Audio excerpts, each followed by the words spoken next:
$1 million. That's how much money veterans are asking VA Director Fred Bordallo to request for in the 2020 fiscal year budget.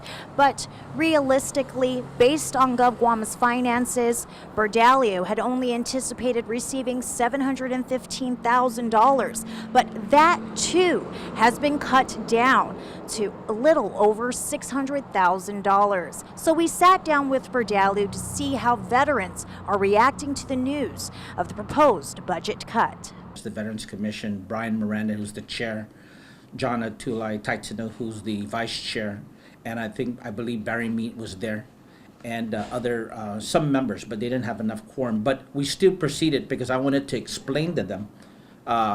They asked me about, wasn't the original request from the governor at $715,000? I go, yes.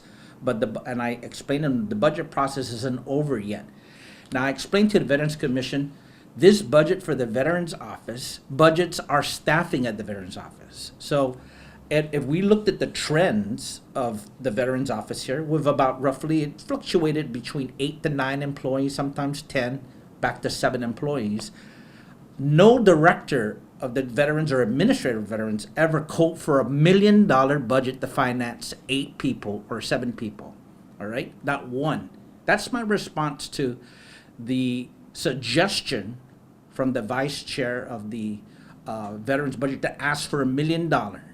He says the budget trend since FY14 to FY19 is in the $600,000 range. In fact, in 2019, the VA was appropriated $603,000, but only operated on a budget of about $400,000. Bordallo says that despite the possibility of the VA office getting $100,000 less for fiscal year 2020, they will still be able to live within their means. Now, I explained to the Veterans Commission that as people are watching this budgeting process, I don't want to get, with my particular plans, I don't want the people, the policymakers to say, well, since Director Bordallo survived with a $403,000 budget in making sure his staff were all paid, maybe he could still stay at it. Maybe we should cut it down from $550 down to $400 since he survived.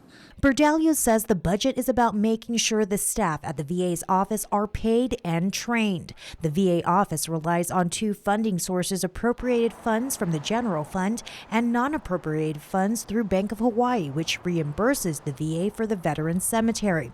In addition to this, there is also the Veterans Fund. Bordallo says despite the new proposed budget at $600,000, his plans and visions for the VA are not on the chopping block. As you may recall, Bordallo is implementing an auxiliary workforce component, which volunteers would be paid a stipend for their contributions. Meanwhile, plans to move the VA office to a new facility or Veterans Center is still in the works. The main point I tried to stress to the Veterans Commission is that this appropriate funding, from our budget, is really the crucial thing is to fund our staffing here.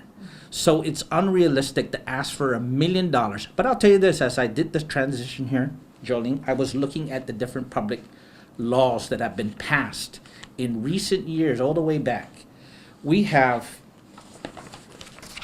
several public laws that have passed that have benefit veterans. Taking this into consideration, while veterans are not going to see $1 million budget appropriated to the VA, looking at all the programs for veterans throughout the government of Guam, he says cumulatively, veterans are getting what they asked for money-wise, adding that when it comes to the VA's budget, it's about managing the funding and doing something creative to reduce government expenses like cost sharing or thinking outside of the box when it comes to hiring essential employees. Jolene Toves, PNC News.